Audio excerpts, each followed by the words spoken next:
बिस्मिल्लाहिर्रहमानिर्रहीम। आज मैं सजी संवरी बैठी थी। दुल्हन बनना हर लड़की की ख्वाहिश होती है, मगर मेरे दिल में कोई खुशी या वलवला नहीं था। एक अनजाना सा खौफ था। मेरे जहन में एक जंग छिड़ी हुई थी कि मैं ये शादी करूं या नहीं करूं, मगर मैं खामोशी से अपने आप से जंग लड़ रही थी। तभी नानी कमरे में आई। उनकी आंखें नम और चेहरे पर मौजूद पसीना इस बात की गवाही दे रहा था कि वो भी मेरी तरह ही उलझी हुई थी। नानी ने मुझे सहारा देकर उठाया। लहंगा जो मैंने पहना हुआ था बहुत भारी था। बाहर अब्बू और अम्मी सब मौजूद थे।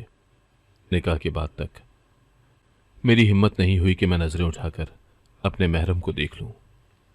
थोड़ी देर बाद रुखसती का शोर हुआ और मैं नानी से मिलती हुई उस घर से चल निकली जहां मेरा सब कुछ था।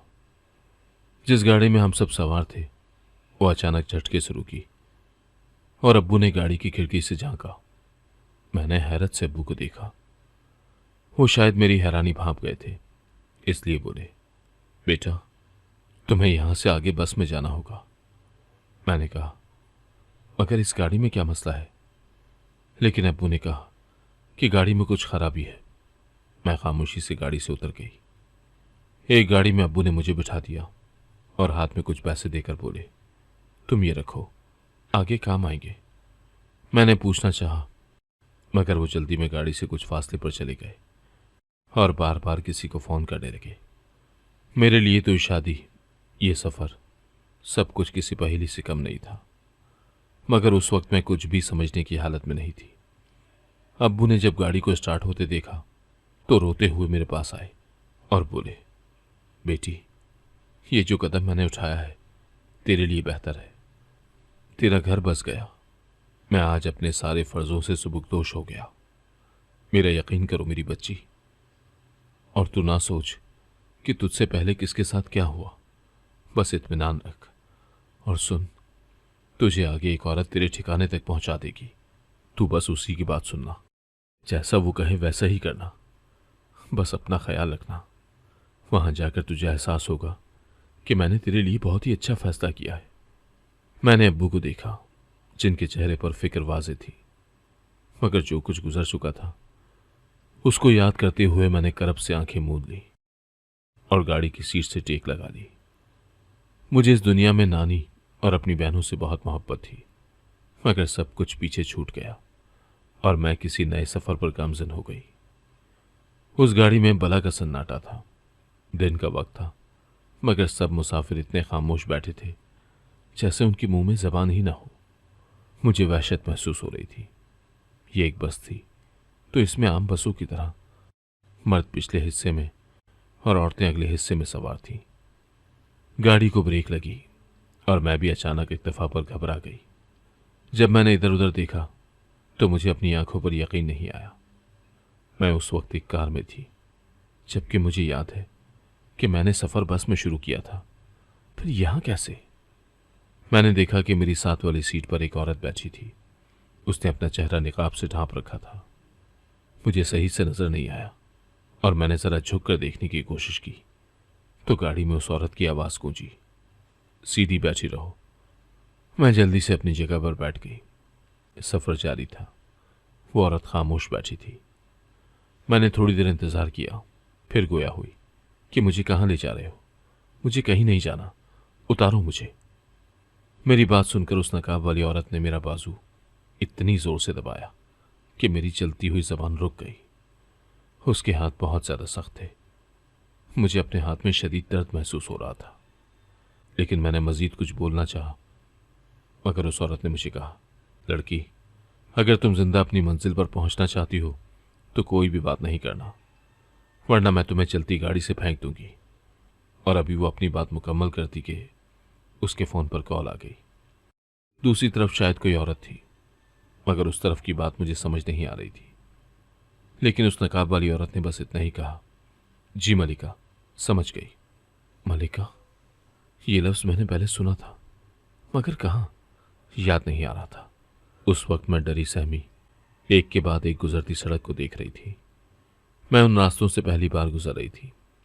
काफी तवील मुसाफत के बाद गाड़ी रुकी। मैंने अतराफ में देखा तो मेरी बची खुची जान भी हवा हुई। ये एक जंगल कोई इलाका था। मुझसे पहले वो नकाब वाली औरत उतरी और मुझे अपनी ही जगह पर बैठा देखकर बोली, लड़की उतरो। मैंने कहा, मैं नहीं उतरूंगी, मुझे वापस नानी के पास छोड़कर आओ। उस औरत ने जब मेरे तेवर बिगड़ते देखे तो मेरे मुंह पर किसी चीज का स्प्रे किया। मैं कुछ भी समझती इससे पहले ही मेरी आंखों के आगे अंधेरा छाने लगा और मैं चकराते सर के साथ एक तरफ ढह गई। एक स्टोर रूम जैसे कमरे में मुझे होश आया। सर में बहुत दर्द था। मैंने इर्द गिर्द देखा तो सामने एक लड़का मौजूद था। मैं उसको देखकर सिमट गई, मगर मुझे हैरत उस वक्त हुई जब उसने मुझे नफरत से देखते हुए कहा, लड़की भूल जा तू कहाँ से आई है, अब यही तेरी दुनिया है और तैयार रहना, मलका के हुक्म के मुताबिक तुझे तेरी मंजिल तक पहुंचा दिया जाएगा। मैं सब कुछ सुन रही थी मगर दिमाग ये सब समझने से कासिर था। मेरे सामने खाना रखा था। भूख से मेरा बुरा हाल था। मैंने खाना खाया तो एक औरत मेरे पास आई और बोली, लड़की अब तैयार हो जाओ। मैंने कहा, क्यों, अब कहाँ जाना है? तो उस औरत ने मुझे घूरते हुए देखा और बोली, ए लड़की, तुम बहुत सवाल करती हो। अगर मलका ने तुमसे नरमी का ना कहा होता तो अब तक तो तुम्हें मुझे अब कुछ गलत होने का एहसास हुआ। मैं चुपचाप तैयार हो गई।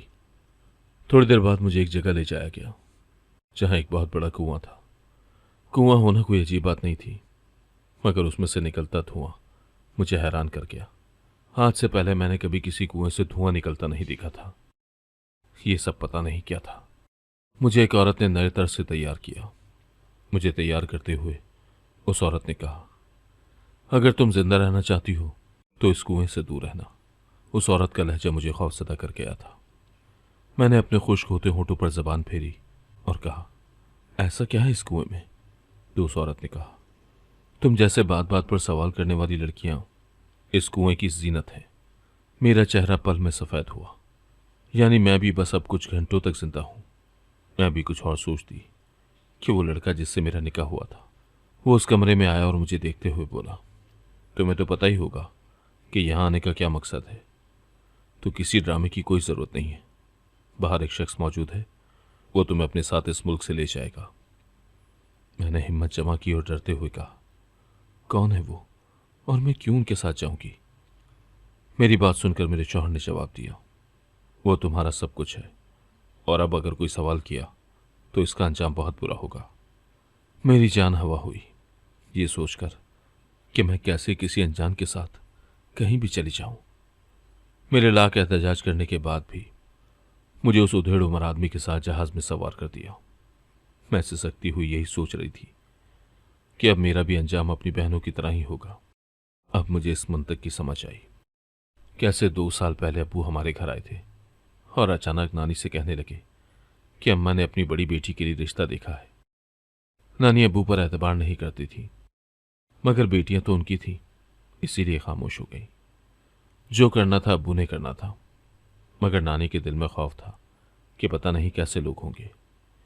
इस खौफ के जेर असर नानी ने अब्बू से उस लड़के के घर वालों से मिलने का कहा, तो अब्बू ने कुछ सोचते हुए कहा, ठीक है अम्मा, मैं कल लड़के वालों को घर ले आऊंगा। नानी कुछ मुतमईन हुई। जब लड़के के घर वालों से मुलाकात हुई तो सारे अंदेशे दूर हो गए।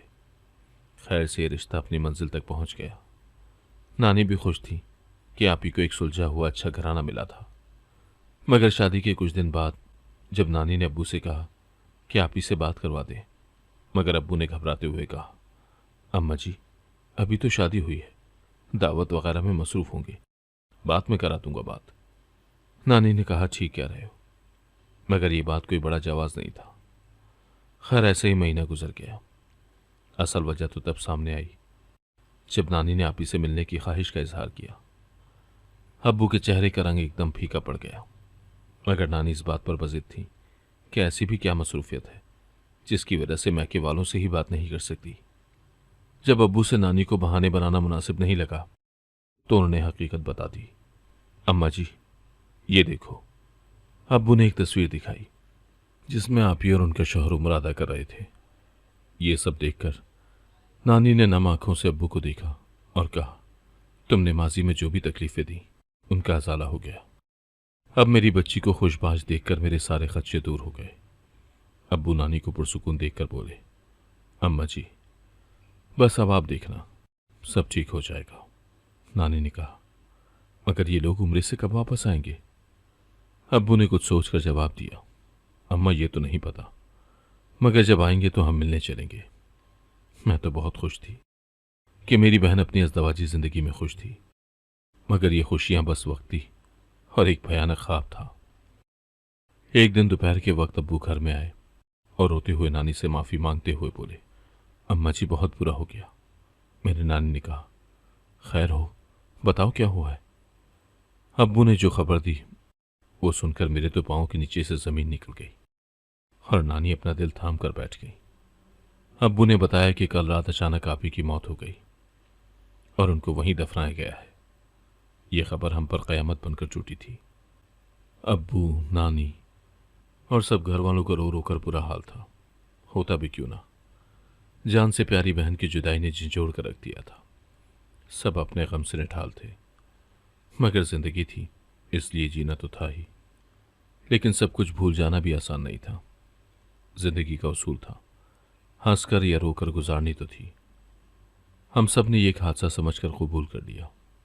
ऐसे ही तकरीबन 6 महीने बाद अब्बू घर आए और नानी से कहने लगे कि वो एक पैगाम लाए हैं। मेरी दूसरे नंबर वाली बहन का रिश्ता बताया है अब्बू के दोस्त ने। नानी ने कहा, पहले उनके बारे में मालूमात लो और फिर कोई फैसला करना। अब्बू ने नानी की बात सुनकर फौरन जवाब दिया, अम्मा जी, मेरी बेटियां हैं। मैं जानता हूं कि मैंने कोताहियां की हैं, मगर अब सब कुछ अच्छा होगा। मेरी बेटियों का घर बस जाए, वो अपनी गृहस्थी में खुश रहें, मुझे और कुछ नहीं चाहिए। नानी ने कहा कि ठीक है। अगले हफ्ते जब लड़के वाले आए तो नानी उनको देखकर हैरान थी। वो मेरी मरहूमा बहन के ससुराल वाले थे, जो कि देवर के लिए रिश्ता लाए थे। नानी ने साफ इनकार कर दिया कि वो किसी सूरत मेरी आपी का रिश्ता यहां नहीं करेंगी। मगर अब्बू ने कहा, वजह क्या है? इन लोगों में क्या बुराई है? आज के दौर में रिश्ते मिलते नहीं हैं और आप इस रिश्ते से मना कर रही हैं। नानी ने कहा, मगर मेरी बड़ी नवासी भी इनके घर थी, वो भी चल बसी। मैं अब एक और गम बर्दाश्त नहीं कर सकूंगी। लेकिन अब्बू ने नानी को बहुत समझा कर मना लिया। इस तरह मेरी दूसरी बहन भी रुखसत होकर चली गई और अब घर में नानी और मैं और मुझसे बड़ी बहन बचे थे। बहन की शादी को 4 महीने गुजरे थे कि वो भी दिल का दौरा पड़ने से इंतकाल कर गई। नानी इस सदमे से मुकम्मल टूट चुकी थी, मगर अब्बू ने उनको संभाला और कहा कि अम्मा, आपको तो खुश होना चाहिए कि आपकी नवासी कितनी अच्छी जगह पर दफन है। लोग तरसते हैं ऐसी मौत के लिए। नानी ने कहा, वो तो ठीक है, मगर इस दिल को कैसे समझाऊं जिसने पल पल बच्चियों की खैर की दुआ की थी, उन्हें आबाद रखने की दुआ की थी। नानी को किसी पल सुकून नहीं था, मगर वो हमारे लिए खुद को संभाले हुए थी। एक रात जब मैं पानी पीने के लिए उठी तो मैंने देखा कि नानी सहन में दायरा बनाकर उसमें बैठी हैं और चांद को देखकर कुछ कुछ पढ़ रही हैं। मैंने सोचा कि नानी से पूछ लूं कि वो क्या कर रही हैं, मगर मैंने जैसे ही नानी के पास जाना चाहा, नानी ने मेरी जाने पलट कर देखा तो मैं हैरान रह गई। नानी की सुर्ख आंखें देखकर उनकी आंखों में न जाने क्या था, जिसको महसूस करके मैं खौफजदा हो गई और अपने कमरे में चली गई। मैं कांप रही थी, पता नहीं नानी इस वक्त ये सब क्या कर रही हैं। मैं कल जरूर नानी से इस अमल की वजह पूछूंगी। सुबह मेरा सर बहुत भारी हो रहा था। नानी कमरे में चाय लेकर आई और मामूल की तरह मुस्कुराती हुई मुझे प्यार करने लगी। मुझे उनकी मुस्कुराती हुई आंखें देखकर फौरन रात वाली बात याद आ गई। मैंने नानी से कहा, आप कल रात क्या कर रही थी? नानी को शायद मुझसे इस सवाल की उम्मीद नहीं थी, इसीलिए बोली, बेटी, मैं बस एक अमल कर रही हूं। मैं इसके बारे में किसी को नहीं बता सकती और तू भी किसी को न बताना, वरना कयामत आ जाएगी। मैं नानी की बात सुनकर परेशान हो गई और बोली, नानी, ऐसी क्या वजह है जिसको बताने से कयामत आ जाएगी? नानी ने कहा, बस तू दुआ कर मैं कामयाब हो जाऊं। मैंने कुछ और कहना चाहा, मगर नानी ने मुझे कहा, अब इस बात का जिक्र मैं दोबारा न सुनूं। मैं चुप हो गई, मगर मेरे जहन में नानी की सारी बातें गर्दिश कर रही थी। आखिर ये सब था क्या? अगर अच्छा काम था तो छुपाना क्यों पड़ रहा है, और अगर बुरा काम है तो इसको नानी क्यों कर रही है? ये सारी सोचें मेरे जहन को मुआरिफ कर रही थी। अब अक्सर नानी रात रात भर जागती थी, वजह तो बस वो अमल करना था। अब मैंने इस बात पर तवज्जो देना छोड़ दिया था, मगर एक दिन अजीब वाकया पेश आया। अब्बू घर में चिल्लाते हुए आए और नानी से बोले कि अम्मा जी, आपने क्या हरकत की है। मैं और मेरी बहन खामोशी से खड़े नानी और अब्बू को देख रहे थे। अब्बू नानी से सवाल कर रहे थे, मगर नानी लबों पर कफल लगाए खड़ी थी। मैंने अब्बू से कहा कि क्या बात है, आप नानी से ऐसे क्यों बात कर रहे हैं। तो अब्बू ने कहा, बेटी ये बात अपनी नानी से पूछ कि इसने क्या किया है। ये काला जादू करवा रही थी। वो तो मेरे दोस्त ने इनको उस जाली आलिम के पास जाते हुए देखा तो मुझे बता दिया, वरना मैं तो कभी जान ही नहीं पाता कि बड़ी भी क्या कर रही हैं। मैंने ये बात सुनी तो नानी को कहा, आप बताएं अब्बू क्या कह रहे हैं। मेरी बात सुनकर नानी ने रोते हुए कहा, हाँ हाँ ये सच है, मैं पागल हो गई हूं। मुझे बस ये जानना था कि ये सब जो हुआ वो वाकई हादसा था या किसी की साजिश। मैं किसी को नुकसान नहीं पहुंचाना चाहती थी। नानी का जवाब सुनकर अब्बू तैश में बोले, मैं आपको पहले भी बता चुका हूं, ये सब हादसा था। नानी रोते हुए कमरे में चली गई। मैं उलझी हुई थी कि आखिर नानी और अब्बू एक बात पर मुत्तफिक क्यों नहीं होते। यही होना था, मगर नानी इस बात को पता नहीं क्यों कबूल करने से इनकार कर रही थी। चंद रोज बाद अब्बू ने तीसरी बहन का रिश्ता भी तय कर दिया और सादगी से निकाह का कहा। मगर इस सब में हैरानी वाली बात यह थी कि नानी ने इस बात पर कोई खास रद्द अमल नहीं जाहिर किया। ये बात मुझे खट गई तो मैंने नानी से पूछा कि आप इस रिश्ते से राजी हैं। नानी ने मेरी जानिब देखा और कहा, बेटी मैं अगर राजी ना भी होती तब भी ये निकाह तो होता ही। आखिर तुम्हारे बाप ने फैसला किया है। मैं समझी कि शायद नानी अब्बू से खफा है, मगर ये मेरी खुशफहमी थी। नानी अब्बू से भी आम लहजे में ही बातें कर रही थी।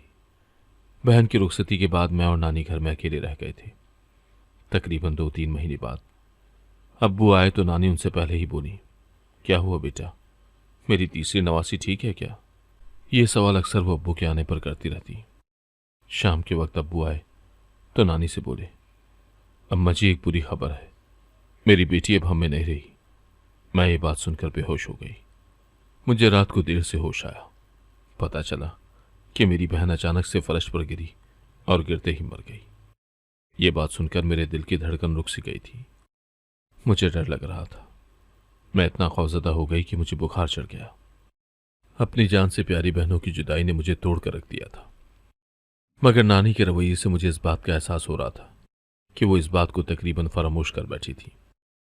इस वाकये के बाद अब्बू भी दिन ब दिन कमजोर रहने लगे, मगर मैं उनसे अब फासला रखती।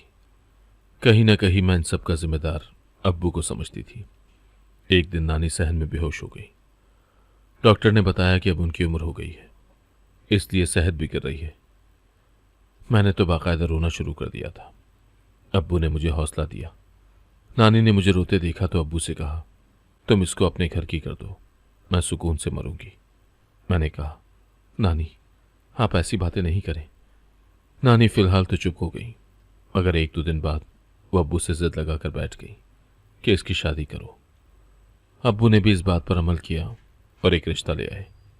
मजबूरन मुझे नानी की बात मानकर शादी करनी पड़ी, मगर ये हालात देखकर मेरा दिल कट रहा था। ये लोग मेरे साथ बहुत बुरा सलूक कर रहे थे, लेकिन वजह से मैं अनजान थी।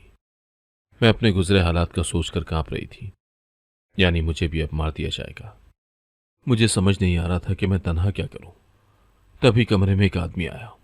वो दरवाज़ा बंद करते हुए मेरे नज़दीक आने लगा। मैंने कलमा पढ़ना शुरू कर दिया।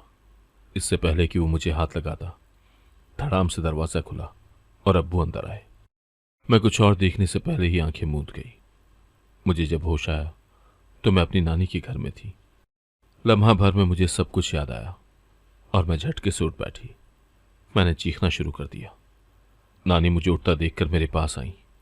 मैं उनका सहारा पाकर मजीद तेजी से रोने लगी। मैं अभी अपने गम से निढाल रो रही थी जब अचानक कमरे में दाखिल होने वाले लोगों ने मेरी तवज्जो अपनी तरफ मरकूज की। मुझे लगा मैं कोई ख्वाब देख रही हूँ।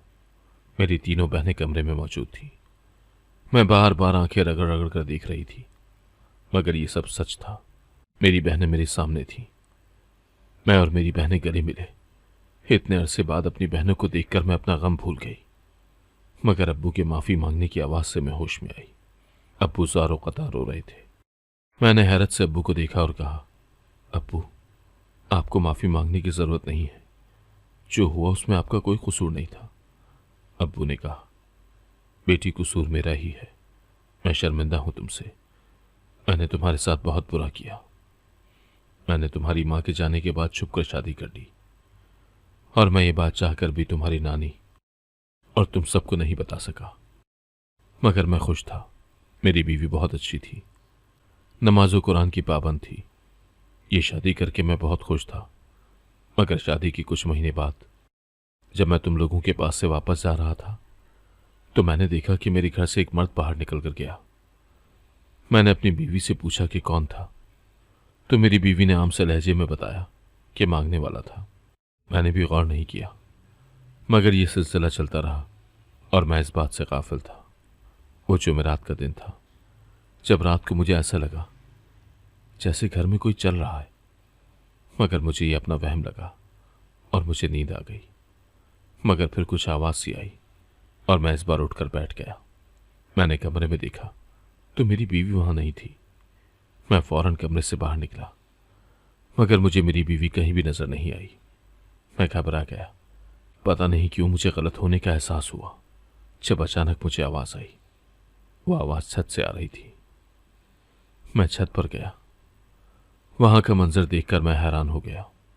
रात के इस पहर तन्हाई में मेरी बीवी छत पर नमाज पढ़ रही थी। मुझे शिद्दत से एहसास हुआ कि मैं कितना खुशकिस्मत हूं, मेरी बीवी कितनी नेक है। मैं चुपचाप आकर लेट गया। अगले दिन मैंने बीवी को एहसास नहीं होने दिया कि मुझे उसकी इबादत का पता है। मगर मेरी बीवी की अहमियत मेरे दिल में और बढ़ गई थी। मगर यह अहमियत उस दिन मजीद बढ़ गई जब मेरी बीवी ने मेरे दोस्तों के सामने आने से इनकार कर दिया। उसका कहना था कि वो किसी गैर मर्द के सामने नहीं जाएगी। मैंने उसको मजबूर नहीं किया। वो बाहर भी किसी से बात नहीं करती थी और ना ही कहीं बाहर जाती थी। मैंने बहुत बार कहा कि मेरी बेटियों को बता दो, मगर वो हर बार मना कर देती और ऐसा कोई जवाब बनाती जिसके आगे मैं कुछ नहीं कह सकता था। मगर ये सब मुझे उसका प्यार लगता था। मैं दिन ब दिन अपनी बीवी के बदलते रंग देख रहा था। मैं जब भी घर जाता, वो हमेशा नमाज या कोई और दीनी काम में मसरूफ होती। लेकिन मुझे ये बात उस वक्त अजीब लगी जब मैं रात को दोबारा उठा। पहली बार उठा तो बीवी नमाज पढ़ रही थी। मैं तो ये देखकर सो गया। मगर थोड़ी देर बाद जब वो आकर लेट गई और फिर उठकर बाहर गई, तो मैं पीछे गया। देखा तो वो फिर जाए नमाज पर बैठी थी। मैं तशवीश में मुब्तला हो गया कि ये सब क्या है। मेरी बीवी फिर आकर बैठ गई। पता नहीं क्यों थोड़ी देर बाद वो फिर बाहर चली गई। मैं ये सब देखकर हैरान था कि ये कौन सी इबादत है।